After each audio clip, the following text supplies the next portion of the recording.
саволи навбатӣ. Номи ман Сантош ва ман аз Бангалораи Ҳиндустон ҳастам. Ман тиҷорати шахсии хурде вобаста ба маҳсулоти саломатӣ дорам. ман аллакай кайҳо боз шуморо пайгирӣ мекунам ва аз корҳои шумо завқам меояд. Ман акнун мусалмон шудам, алҳамдулиллаҳ. Саволи ман аз он иборат аст, ки ҳар гоҳе ман ба имоне ки ба Аллоҳ дорам, шакку шубҳа мекунам. ман ба парешонҳолӣ афтида, ба хотири лаззатҳои дунё аз динам дур мешавам. чӣ хел ман бояд имони худро қавӣ ва мустаҳкам нигаҳ дорам, то ин ки аз роҳи рост гумроҳ нашавам. Ва боз ман мехостам мисли шумо доӣ шавам. лутфан маро роҳнамоӣ ва насиҳат мекардед. ташаккур. ин бародар Сантош аз Бангалор.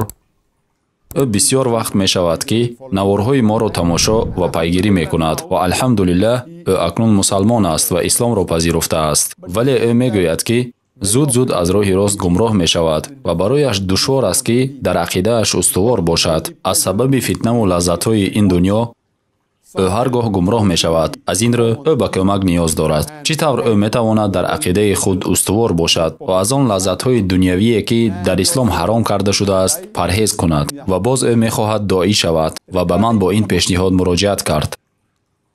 дар мавриди мусалмон бошад, чӣ тавре ки худат медонӣ, дар ин рӯзҳо тамоми дунё ба як деҳаи умумиҷаҳонӣ табдил ёфтааст ва дар баробари такмил ёфтани илму техника, инкишофи онҳо, шумораи фитнаву балоҳо низ меафзоянд. даъват кардан ба воситаи технологияҳои ҳозирзамон осонтар гардид, вале фитна бошад аз он ҳам зиёдтару зиёдтар.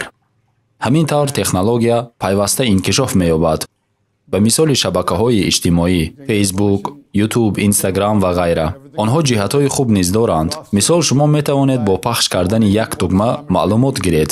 ҳамааш зери дасти шумост. агар шумо маълумотеро тариқи Google ҷустуҷӯ кунед, ҳатман дарёфт мекунед. агар шумо хоҳед маълумотеро дар бораи ислом донистан хоҳед, пас ин хело осон аст. дар фарқ аз мисоли гузашта, агар дар Google ҷустуҷӯ кунед, пас ҷавобро пайдо хоҳед кард. ҳамин тавр ин ҳам ҷиҳати хуб ва ҳам ҷиҳати бад дорад, вале бадиаш аз хубиаш ҳам дида зиёд аст. фитна дар шабакаҳои иҷтимоӣ аз чизҳои хуб ҳам дида бештар аст. пас мо мусалмонон бояд муроқиби он бошем, ки инҳоро барои ҳадафҳои хуб истифода барем, чӣ шабакаҳои иҷтимоӣ бошанд ва ё чизи дигар. ва ин ба шарофати технологияҳои ҳозирзамон рӯй медиҳанд. технологияҳо барои мо ҳаром нестанд, вале агар онҳоро барои ҳадафҳои ҳаром истифода барем, пас ман фикр мекунам, ки ин ҳаром аст.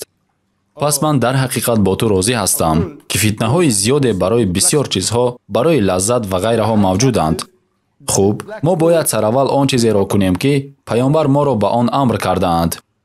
бо дӯстони нек бош. ва ҳадисе ки Расулуллоҳ саллаллоҳу алайҳи ва саллам дар он фармудаанд, мисоли ҳамнишини нек ва ҳамнишини бад мисли бардорандаи миск ва мисли оҳангар ҳаст. бардорандаи миск ё ба ту миск медиҳад, ё бӯи мискаш ба ту асар мекунад. ва мисоли оҳангар бошад, ё либосҳоятро месӯзонад ва ё бӯи оҳанаш ба либосҳоят асар мекунад. ин ба он ишора мекунад, ки вақте ки шумо дӯстонеро гирифтед, пас бигзор ин дӯстони шумо аз ҷумлаи мусалмонони хуби амалкунанда бошанд ва аз дӯстоне ки аз ин мавзӯъ дуранд канорагирӣ кунед. ҳамин тавр формулаи аввал аз он иборат аст, ки инсонҳое ки дар гирду атрофи шумо ҳастанд, ҳамроҳону дӯстони шумо бояд мусалмонони хубу боахлоқ бошанд ва аз он дӯстоне ки аз дин дур ҳастанд, канорагирӣ кунед. хуб, агар шумо дӯсте дошта бошед, ки 5 вақт намоз хонад, таҳаҷҷуд хонад, дар моҳи Рамазон рӯза гирад, рӯзаҳои нафлӣ гирад, садақа диҳад, ҳамеша аз Қуръону ҳадис сухан гӯяд, бо ин гуна дӯст будан беҳтар аст аз он дӯсти мусалмон ва ё ғайри мусалмоне ки шароб менӯшад, сигор мекашад, бо номаҳрамҳо гап мезанад, зино мекунад. пас сараввал нигоҳ кунед, ки доираи дӯстоне ки доред дар дин бошанд ва агар онҳо барои шумо кам бошанд, пас биравед ва шахсонеро пайдо кунед, ки ба ислом майл доранд ва дар фикри он бошед, ки аз он ҷойҳои тамошобобе ки вуҷуд доранд, бештар аз он шумо аз фаъолиятҳои исломӣ лаззат баред. мо медонем, ки айнан дар он ҷойҳо шабҳои рақсу бозӣ мегузаранд. он ҷо мусиқӣ навохта мешавад. мусиқӣ ба шумо таассурот мебахшад ва шумо аз он лаззат мебаред ва шумо инро ба кайфу сафо табдил медиҳед. ҳоло ҳамааш вобаста аз як пахши тугма шудааст. вақте ки шумо осон дастрасӣ пайдо мекунед ба мусиқиҳо дар YouTube ва ё дар фейсбук. Дастрасии хеле осон ва қулай. Аз ин ро кӯшиш кунед ки хоҳиши худро ба чизе иваз кунед ки ба шумо дар охират фоида меорад. Аллоҳ мегӯяд, агар ту барои дунё кӯшиш кунӣ, пас Аллоҳ бароят дунёро медиҳад, вале охиратро не. Агар ту ба охират кӯшиш кунӣ, пас Аллоҳ ба ту на танҳо охират, балки дунёро низ медиҳад. Маҳз ба ҳамин хотир мо дуо мекунем. Беҳтарин дуо дар сураи Бақара, сураи 2, ояти 201 ҳаст ки Аллоҳ мегӯяд: ربنا آتنا في الدنيا حسنة وفي الآخرة حسنة وقنا عذاب النار.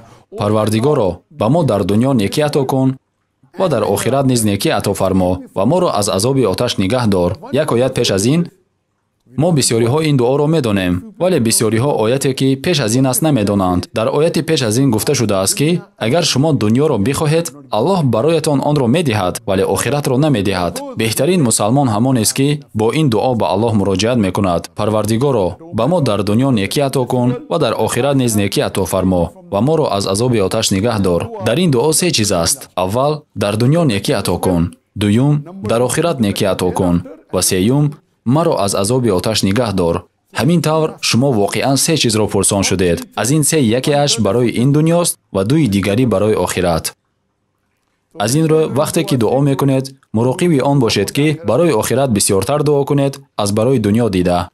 Инак яке аз уламо гуфтанд ки ҳатто дар ин ҳолат мо аз ҷониби Аллоҳ дастур мегирем ки аз се ду қисмати дуоро барои охират кунем ва аз се як қисматашро барои дунё. Ин маънои онро надорад ки мо фақат ва фақат барои дунёямон дуо кунем. Агар шумо танҳо барои дунё дуо кунед, пас Аллоҳ бароятон дунёро медиҳад, вале охиратро не. Агар шумо барои охират дуо кунед, Аллоҳ таоло ҳам ину ҳам онашро медиҳад.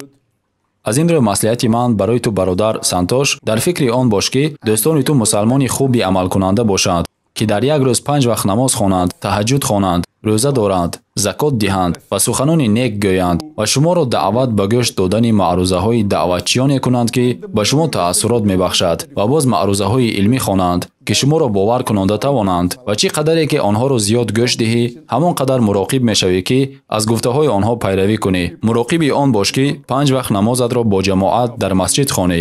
Ин фарз аст. Аксари мардум намоз мехонанд, вале онро бо ҷамоат намехонанд. Баъзе мардум дар хона мехонанд, вале дар масҷид на. Ба қавли имом Заҳабӣ, нахондани намоз дар масҷид ин гуноҳи кабира мебошад. Агар инро накунед, гунаҳкор мешавед. Имом Заҳабӣ нахондани намоз дар масҷидро бе ягон узри шаръӣ гуноҳи кабира гуфтаанд. Барои ҳамин аз ту хоҳиш мекунам ки 5 вақт намозатро дар масҷид бо ҷамоат бихонӣ. Ва тасаввур кун, ҳаёти ту метавонад ба дигар самти ваз шавад.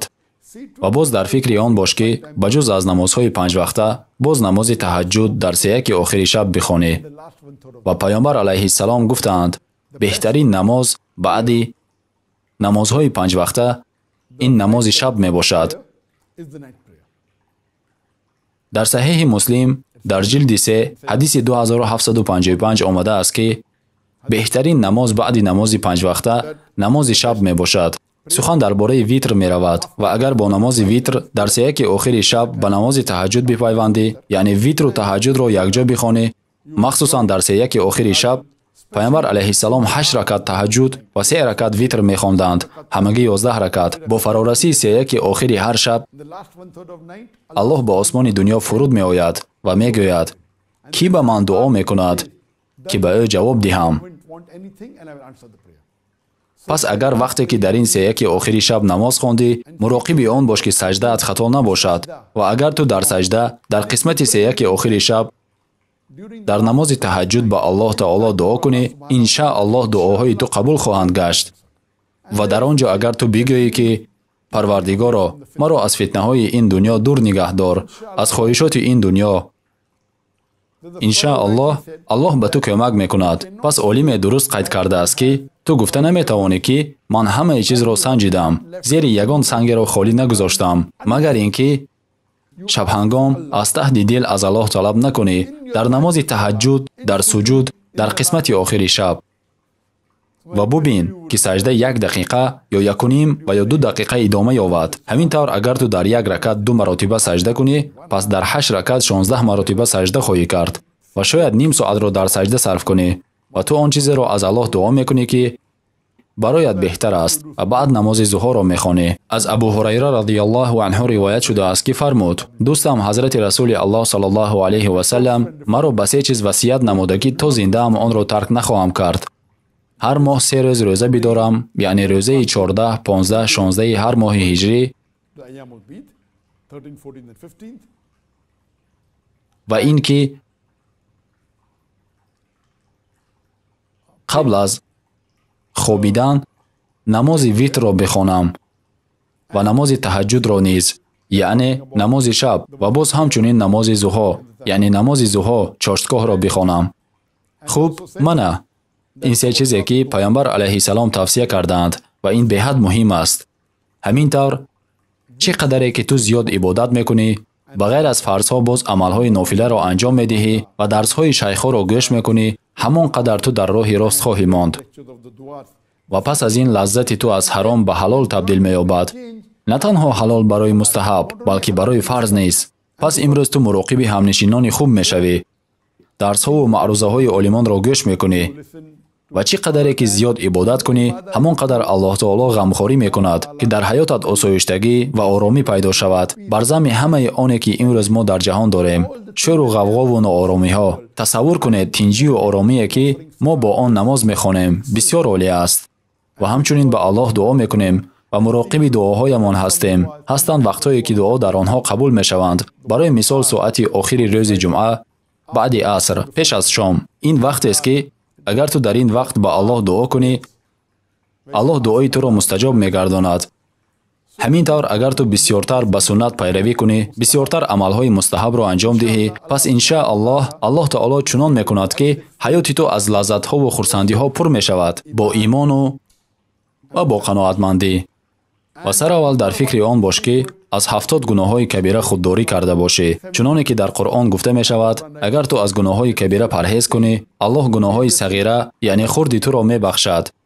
ҳамин тавр агар ту пайравӣ кунӣ, агар китоби имоми Заҳабӣ Кабоирро бихонӣ, пас он бароят аз 70 гуноҳи кабира мегӯяд, ки гуноҳҳои асосӣ ҳастанд.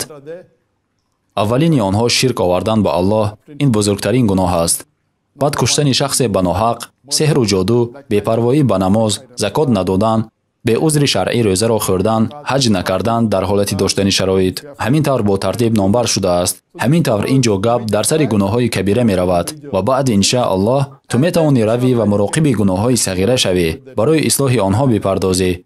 замоне ки ба иҷрои ин амалҳо ту саъю кӯшишатро зиёдтару зиёдтар кардан мегирӣ, Аллоҳ дар ҳаёт бароят кӯмак мекунад ва иншааллоҳ ту оромиву осоиштагиро дар меёбӣ.